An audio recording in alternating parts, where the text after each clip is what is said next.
né? Levi, já foi comentado no mês passado que Levi é irmão do Simeão. Levi, o terceiro filho de Jacó. E Levi foi o participante com Simeão da chacina de Siquém. Os siquemitas sofreram barbaramente nas mãos desses dois homens. Levi, ele tinha um histórico terrível de violência. Então isso foi muito fácil para ele se unir a Simeão e causar a barbárie que eles cometeram na vida dos siquemitas. E aqui eu trouxe alguns pontos, porque nós vamos, não adianta eu me aprofundar na história de Levi e das tribos de Israel, porque nós estamos aprendendo na ETEV. Quem quiser aprender, vem para a ETEV, meu irmão. A história de Israel. Aqui eu só vou pontuar alguns pontos principais de quem foi Levi. Levi foi o terceiro filho de Jacó, como nós sabemos, com a Lia, né? A origem da tribo responsável pelo culto e adoração ao Senhor em Israel partiu da tribo de Levi. Até aí uma coisa boa. Lógico que Levi e Simeão, eles perderam os seus direitos de muitas bênçãos por causa dessa chacina que eles cometeram. Mas a descendência de Levi tem homens tremendamente de Deus que saíram da descendência do Levi. O significado do nome Levi está relacionado a um verbo que pode ser traduzido como juntar ou estar unido. Foi a Leia ou a Lia, porque tem Bíblias que está escrito Leia, é a mesma mulher, não muda nada, e outras está escrito Lia, que colocou esse nome no Levi, por causa daquela disputa, né? Eu tenho mais filho, tal, eu só estou abreviando. Eu tenho mais filho, então meu marido vai me amar mais, tal, então vou estar mais unido ao meu marido. Então ele colocou o nome do seu filho de Levi. A história de Levi. Possivelmente Levi esteve envolvido nos episódios que mencionam os demais filhos de Jacó. Apesar de não ser citado nominalmente, é muito improvável que Levi não estivesse junto de seus irmãos quando houve a conspiração contra José. Ele estava junto também, ele participou. Como um dos filhos mais velhos de Jacó, Levi tinha ocupação no cuidados dos rebanhos. Então, como ele era um dos mais velhos, ele era responsável para cuidar do rebanho do seu pai.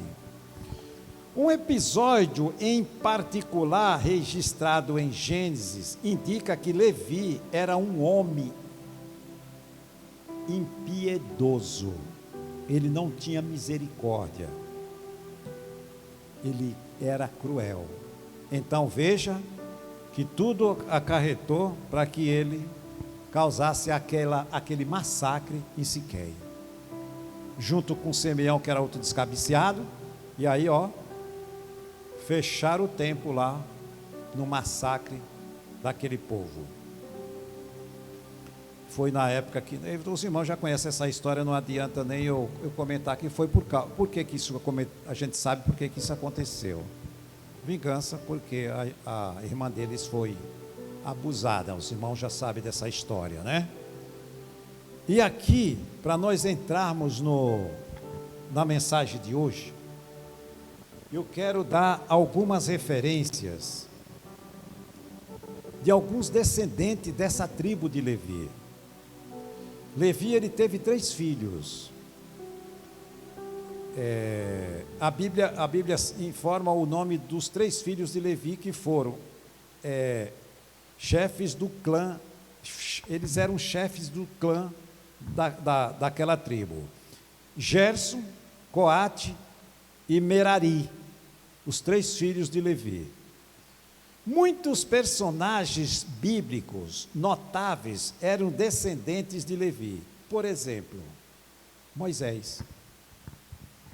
Eu confesso que eu nunca tinha buscado saber, e é por isso que é bom você caminhar na Bíblia, que você vai descobrindo coisas.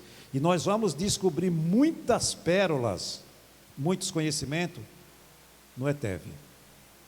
Porque cada dia nós vamos passo a passo, livro a livro. Nós já estamos terminando quase o Gênesis, livro de Gênesis, vamos entrar no Êxodo. Moisés, o grande legislador hebreu, e seu irmão Arão, líder da primeira família sacerdotal, eram descendentes de Coate, ou seja, do filho de Levi. O profeta Ezequiel também era descendente de Levi. O profeta Jeremias, Zacarias e tantos outros também eram descendentes da casa de Levi. Veja que coisa, você nunca imaginou que esses homens, e tem mais, tem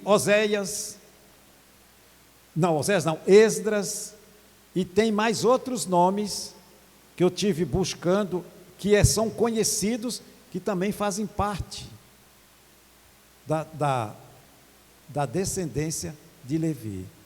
Veja que a descendência de Levi com todas as suas maldades, sua crueldade, mas os seus filhos tiveram uma descendência boa.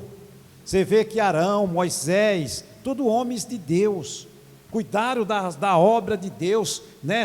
Sacerdotes, levitas, né? Homens adoradores a Deus, vieram da descendência de Levi. Os seus filhos foram filhos bons, né?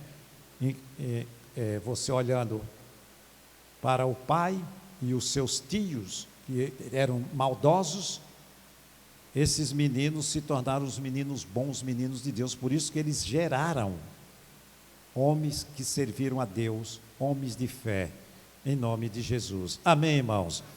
E aí, por aí vai, mas nós vamos aprender mais de Levi durante esse mês inteiro, em nome de Jesus. Então, hoje iniciamos a terceira tribo de Israel.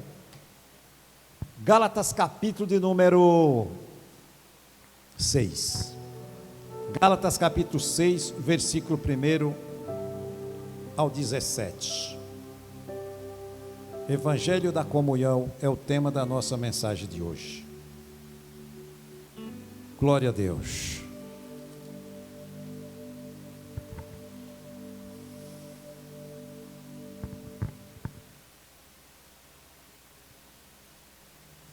Aqui ele fala que as últimas instruções de Paulo, aqui no livro de Gálatas, capítulo 6, porque Paulo, aqui quando ele escreveu essas cartas, ele estava próximo a ser morto, mas ele não deixou de alertar todas as pessoas que ele evangelizou, igrejas que ele levantou. Ele nunca deixou, até o dia de ser morto, ele se preocupava com a salvação das pessoas. E aqui é onde ele diz que a importância da comunhão da igreja. Versículo 1 começa falando assim: irmãos, se algum homem chegar a ser surpreendido em alguma ofensa, vós que sois espirituais, encaminhai o tal com espírito de mansidão, olhando por ti mesmo, para que não sejas também tentado. Ou seja, nós estamos aqui na igreja, Percebemos que alguém errou feio aqui. Nós não vamos massacrar esta pessoa. Nós vamos chegar para esta pessoa, à luz da palavra de Deus, com toda a mansidão, amor e misericórdia no coração, para fazer com que essa pessoa, ela enxergue, reconheça o seu erro, se arrependa do erro que ela cometeu, se conserte com Deus e continue caminhando na luz da verdade. Nós não podemos simplesmente agir que nem o mundo age. Aponta o erro, olha lá, o fulano errou, o fulano tem que pagar. O mundo age desta forma. Aqui o Paulo está dizendo, se alguém errou, pecou, trata esta pessoa com muito amor, misericórdia e muito amor no seu coração, porque você está sujeito amanhã a cair no mesmo erro dela. Por isso que nós não podemos julgar e nem condenar ninguém, muito menos apontar o erro de ninguém. Se alguém errou, o nosso papel como conhecedores da verdade, e lembrando do amor que Jesus teve por nós, o estado que nós nos encontrávamos, e Ele não olhou para os nossos pecados, Ele nos perdoou.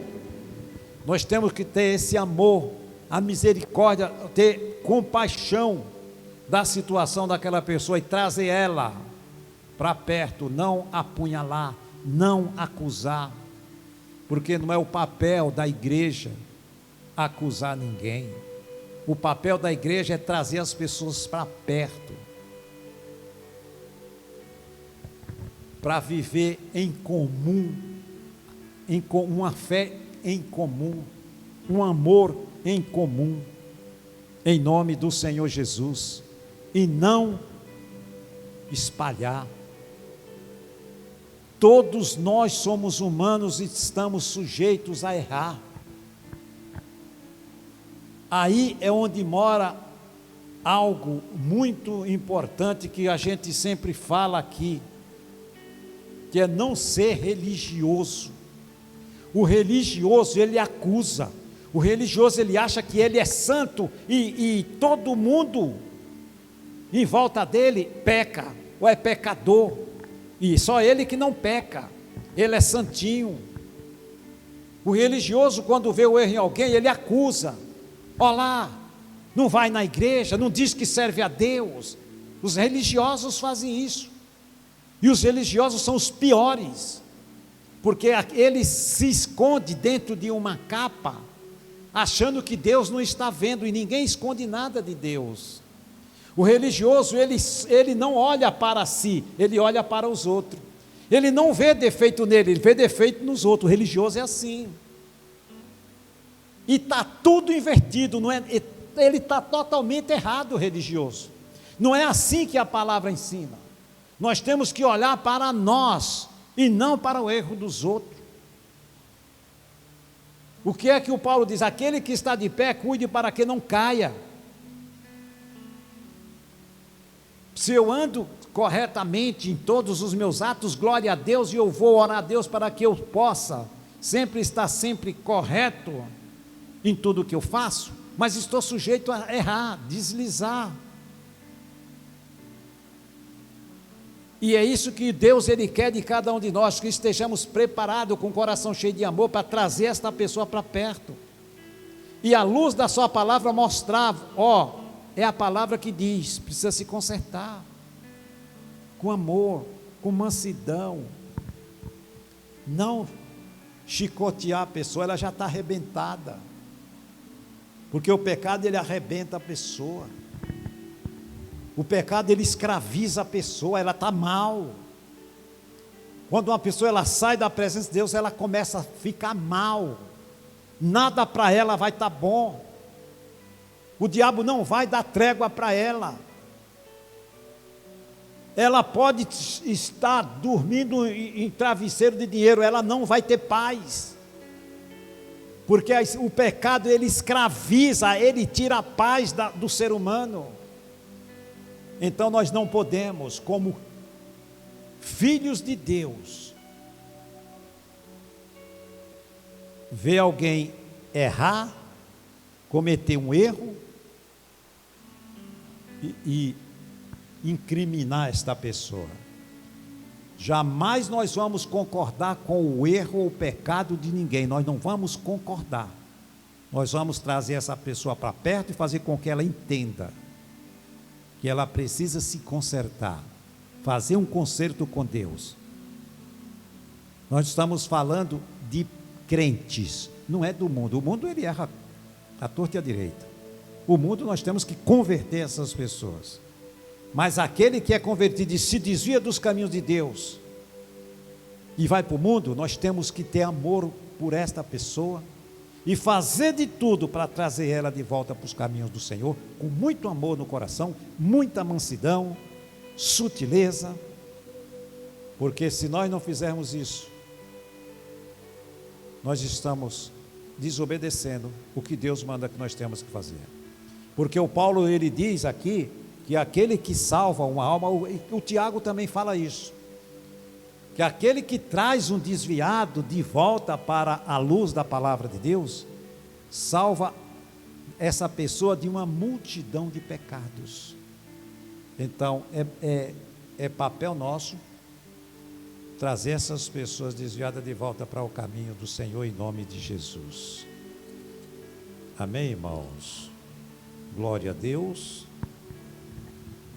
Olha o versículo de número 2: levai as cargas uns dos outros, e assim cumprireis a lei de Cristo. Veja só, além de nós ter amor, misericórdia, trazer essas pessoas para perto e fazer com que elas se voltem para Deus, nós temos que carregar o fardo delas também.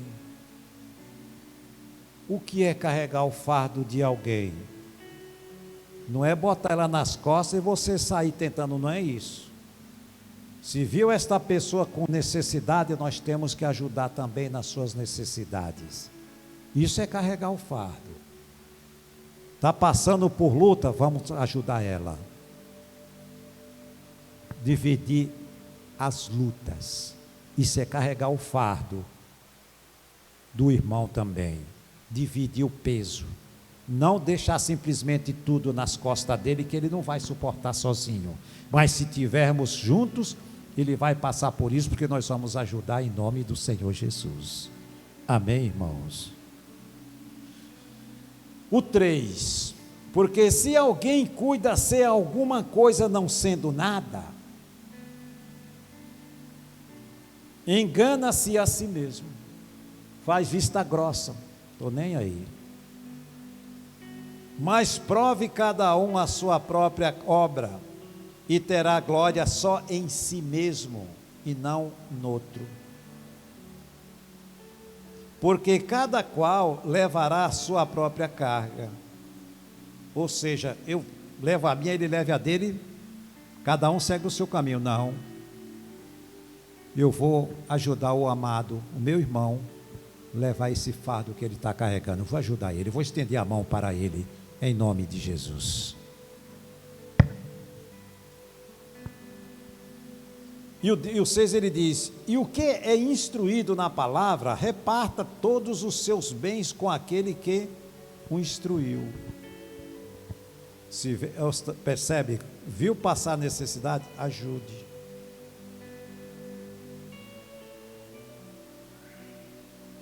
Não erreis. Olha lá.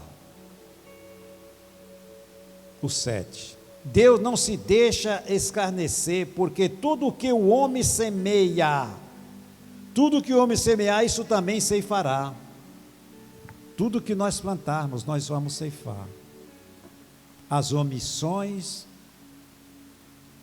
as ajudas, estendeu a mão, está plantando o bem, vai colher o bem.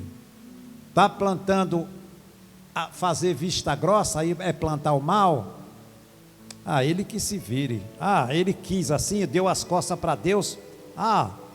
O dia que ele quiser ele volta. Não, isso aí não é plantar o bem. Tudo que nós plantamos nós vamos colher, está aqui. E o próprio Paulo diz: ninguém esconde nada de Deus. De Deus ninguém, Deus não deixa se enganar por ninguém não.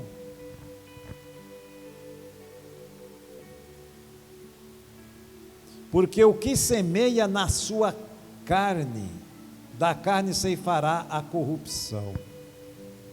Então a carne, ela é louca para quê? Para acusar, caluniar, difamar, não estou nem aí para o outro. Quem pariu Mateus que balance, tem um ditado que diz assim: o problema é dela, não é meu. Se não é assim, temos que fazer conforme a palavra de Deus nos ensina. Porque o que semeia na carne, da carne ceifará a corrupção, mas o que semeia no Espírito Santo, do Espírito Santo ceifará a vida eterna. Ou seja, aquele que obedece à palavra de Deus, ele vai ter a sua salvação certa em nome de Jesus, porque está na obediência daquilo que Deus mandou fazer, não está na contramão da palavra de Deus. E não nos cansemos de fazer o quê? O bem. O 9, porque a seu tempo ceifaremos, se não houvermos desfalecido. Se não desistir, com certeza vai ceifar a vida eterna em nome de Jesus. Se não desistir do caminho, continuar no caminho que é o Senhor Jesus. E aí ele diz no 10, então, enquanto temos tempo, façamos o bem a todos, mas principalmente a quem? Aos crentes. Os domésticos da fé são os nossos irmãos, são os que estão aqui, na nossa comunidade. São esses que nós temos que fazer o bem para eles. O ferro está pesado? Vamos aliviar o fardo. Como era que a igreja de Atos vivia? Não era assim, gente? É isso que Paulo está falando. Se tinha alguém passando necessidade, já tinha lá recursos suficientes, porque quem tinha muito vendia. Então, apóstolo, está aqui, quando tiver alguém que precisar, já tem o suprimento para ele, para a sua família. Viver em comunhão, em união, sem avareza no coração, sem egoísmo, priorizando quem? Deus em primeiro lugar. E quando nós priorizamos Deus, tudo que nós fizermos vai dar certo em nome de Jesus. Digo para os irmãos nesta noite, todos nós temos compromissos, todos nós temos compromissos.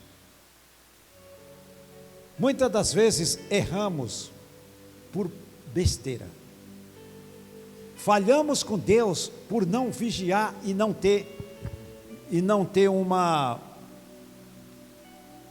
uma vida mais, como é que eu posso dizer? Esqueci agora o nome, o que eu ia falar. Se programar melhor, programar os seus horários, para que no momento e na hora do culto, não deixe acontecer o que acontece conosco sempre. Chega o dia de culto, eu não pude vir porque eu tive preso ali, porque eu tive que fazer aquilo, Não, Deus não quer as nossas desculpas, Ele quer a nossa fidelidade em nome do Senhor Jesus. Enquanto nós não aprendermos a priorizar Deus em primeiro lugar, entender que Ele manda botar Ele em primeiro lugar e as demais coisas, nós temos que colocar em segundo plano, vai continuar desobedecendo, não prospera, não cresce, tem uma vida mirrada, não sabe por quê. É só olhar para dentro de si e ver onde que está. É fácil de achar o erro, a desobediência, a falta de olhar aonde estamos errando e nos consertar. É tudo questão de fazer uma programação certa, fazer um cronograma certinho, de tal hora a tal hora eu estou aqui, de tal hora a tal hora me desligo de tudo, aqui o meu tempo é para Deus, em nome de Jesus. Vou falar isso outro culto, quando tiver todo mundo aqui, precisa ouvir para nós aprendermos que para morar no reino dos céus não se divide a Bíblia, Nós temos que obedecer a Bíblia por completo. Nós não podemos nos apegar com as coisas do mundo a ponto de ser obstáculo para adorar e prestar um culto a Deus. Nós não podemos permitir que o diabo nos engane a tal ponto de achar que as coisas do mundo é prioridade. Deus, se der eu vou, se der não vou. Não é assim, porque Ele não manda fazer isso. Ele manda outra coisa. É que hoje não dá tempo, a hora já se avança, porque eu tenho muita coisa para passar aqui para os irmãos. Mas em 2 Coríntios capítulo 5, versículo número 17, o Paulo diz que nós nascemos de novo. Quando nós nascemos de novo, nós saímos simplesmente do mundo, somos nova criatura gerada em Cristo Jesus. Deus nos tirou das trevas e nos colocou na luz. Somos novas criaturas. A partir desse momento, guarde isso para você entender o quanto é necessário se vir um culto todo domingo e quinta-feira. No momento que eu me tornei nova criatura, nasci de novo, foi criado uma barreira entre eu e o mundo. Eu não tenho mais contato com o mundo, agora o meu contato é com Deus. Antes tinha uma barreira que me impedia de eu ter contato com Deus, agora não, o meu contato, porque eu estou em Cristo, eu tenho uma barreira que não me impede de eu ter contato com o mundo. Mas se eu continuar desobedecendo, na infidelidade da palavra, essa parede é derrubada. E aí o que é que vai acontecer? Eu estou exposto a me contaminar. Essa parede é para impedir que nós nos contaminemos com o mundo.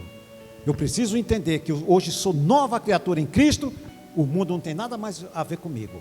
Agora, minha vida é aqui para frente. Sou novo em Jesus, estou na luz, vou continuar na luz. O mundo está do outro lado, não faz mais parte da minha vida, em nome de Jesus.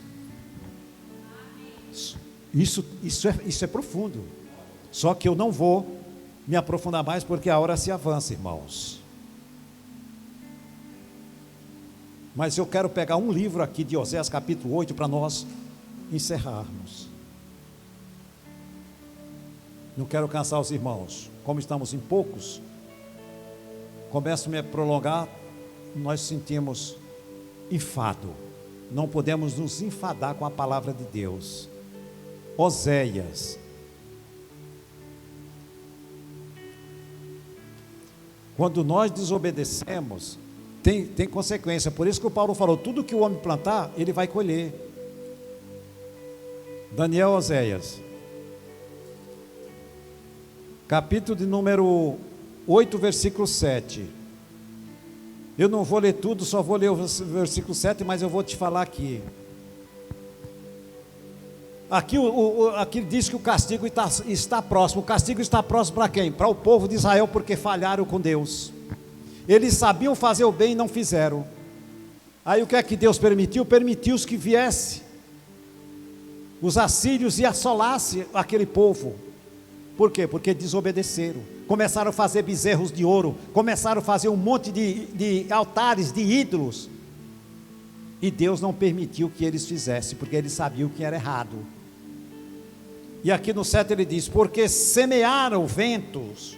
Está falando do povo de Deus, povo de Israel.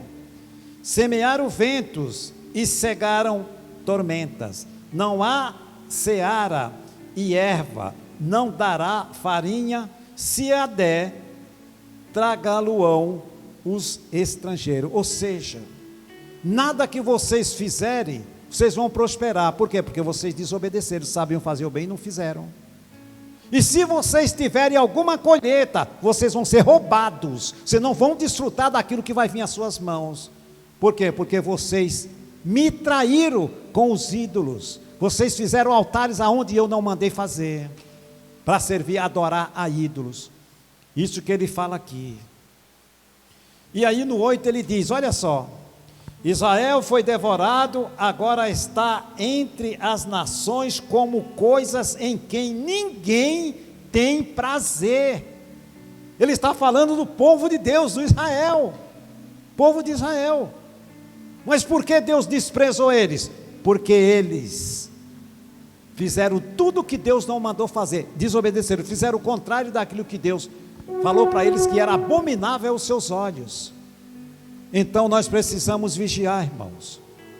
Precisamos vigiar, porque tudo que nós plantarmos, e não precisa ser um plantio grande não, são pequenas coisas que atrapalham a nossa vida espiritual com Deus. A nossa vida espiritual com Deus é algo muito sério, que nós precisamos levar muito a sério, porque a nossa salvação está em jogo. Nós não podemos brincar, não podemos vacilar. Amém, queridos? Graças a Deus. Graças a Deus.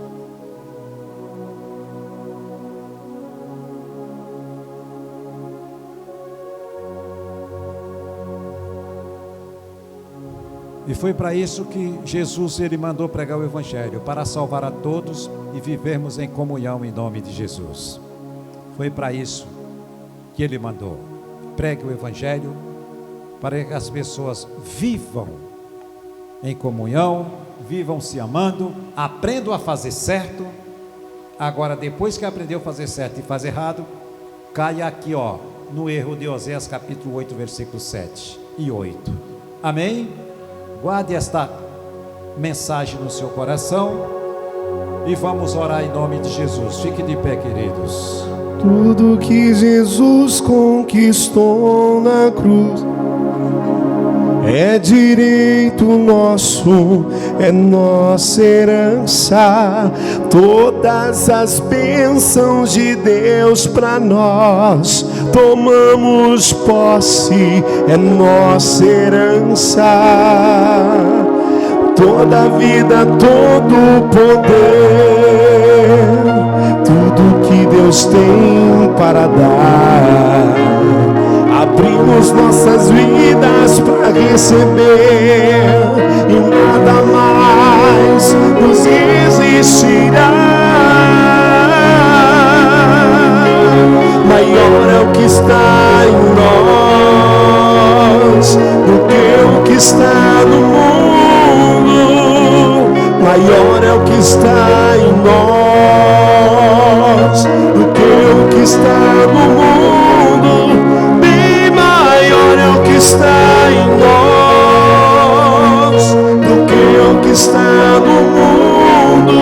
Bem maior é o que está em nós do que o que está no mundo.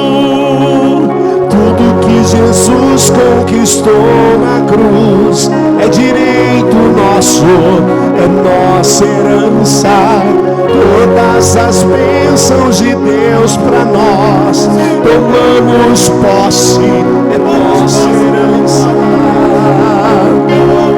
Toda a vida, todo o poder, tudo que nos tem para dar, abrimos nossas vidas para receber, e nada mais nos resistirá.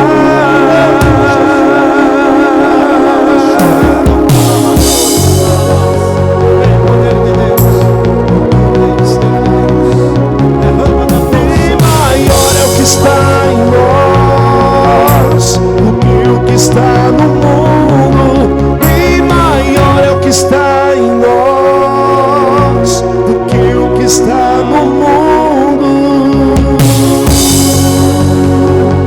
Glória a Deus. Senhor, nosso Deus e Pai de nosso Salvador, Senhor Jesus Cristo.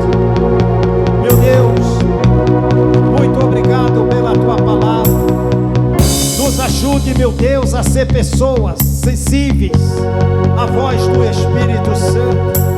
Nos ajude, meu Espírito Santo, a obedecermos aos seus mandamentos.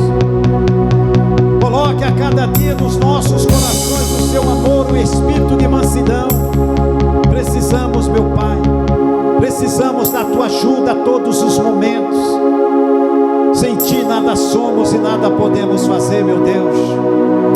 Eu peço ao Senhor que visite os nossos lares agora, tirando, meu Deus, de lá tudo que não presta, as contendas, discórdia, desavença, tirando, meu Deus, as rebeldias, a desobediência. Muitos, meu Deus, conhecem a tua palavra, mas estão, meu Pai, fazendo igual o povo de Israel fizeram. sabe fazer o bem e não faz. Meu Deus, tenha misericórdia de cada um e ajude esta pessoa a se voltar para Ti, em nome de Jesus. A Sua palavra manda que a igreja de Cristo precisa viver em comunhão, em união. E essa união, meu Deus, ela precisa existir e ser verdadeira, Pai. Afasta de nós tudo aquilo que não presta, toda avareza, toda cobiça, arrogância, todo espírito maligno que tem tentado prender, meu Deus, alguns, meu Pai, com as atrações do mundo, coisas que não edificam a nossa vida. Tira de diante de nós tudo aquilo que não presta. Santifique os nossos olhos, nossos ouvidos. Filtre as palavras, meu Espírito Santo, da nossa boca, para que só saia palavras que agrade e edifique e glorifique o nome de Jesus. Que possamos, meu Deus, a cada dia dar o bom testemunho da verdade. Manifesta os seus milagres na vida da tua igreja. Aquela pessoa que estava, meu Deus, internada, pessoa que estava à beira do infarto, desentope essas veias agora. Tira, meu Deus, essa gastrite, esta úlcera do diabo do estômago desta pessoa. Essa pessoa que estava sofrendo, meu Deus, com dor, enxaqueca, estresse, cansada, desanimada, dá ânimo para ela, Senhor. Em nome de Jesus, tira o desânimo das nossas vidas. Tira, meu Deus, toda a cegueira espiritual, toda amarração, tudo aquilo que se torna peso na vida desta pessoa, seja removido agora em nome de Jesus Cristo. O Senhor chama todos para vir até o Senhor, para que o Senhor alivie o seu fardo dessa pessoa. Ajude, meu Deus, aquele que está fraco. Estende a mão para o necessitado e console o aflito nesta hora, em nome de Jesus, meu Deus. Ajude o meu irmão, ajude a minha irmã. Visite agora cada membro da nossa família. Aquele que ainda não entregou sua vida para Jesus, eu quebro as forças do demônio da vida deles agora, em nome de Jesus. Eu repreendo o demônio do inferno, da rebeldia, Satanás que tem cegado essa pessoa e fazendo com que ela não sinta vontade de vir para a casa de Deus. Toda obra desse espírito assolador, migrador do inferno, seja paralisado agora no poder do nome de Jesus. Em nome de Jesus Cristo que nós oramos e repreendemos toda e qualquer ação maligna. Todos os dardos inflamados de Satanás sejam apagados da vida da igreja em nome de Jesus. Oh, aleluia, santo é o teu nome, Senhor. Espírito Santo de Deus, tenha toda a liberdade para agir, curar, libertar, fazer os milagres acontecer em todas as áreas das nossas vidas em nome de Jesus. Abençoa, meu Deus, o trabalho das nossas mãos. Abençoa a fonte de renda da tua igreja. Prospera o teu povo. Repreenda o espírito devorador. Repreenda o demônio assolador do inferno que tem assolado a saúde desta pessoa, assolado as finanças, tem feito esta pessoa andar para trás. Está amarrado, repreendido. Ela vai andar para frente a partir de hoje. Ela vai prosperar em nome de Jesus. O Senhor agindo, nada impede. Então entregamos as nossas causas nas tuas mãos. Causa na justiça. Aquele processo que estava parado, ele vai andar e a vitória vai ser nossa em nome de Jesus. Entregamos nas tuas mãos e eu creio que nada fica sem a resposta do Senhor. Em nome de Jesus. É assim que nós determinamos e oramos, no nome de Jesus.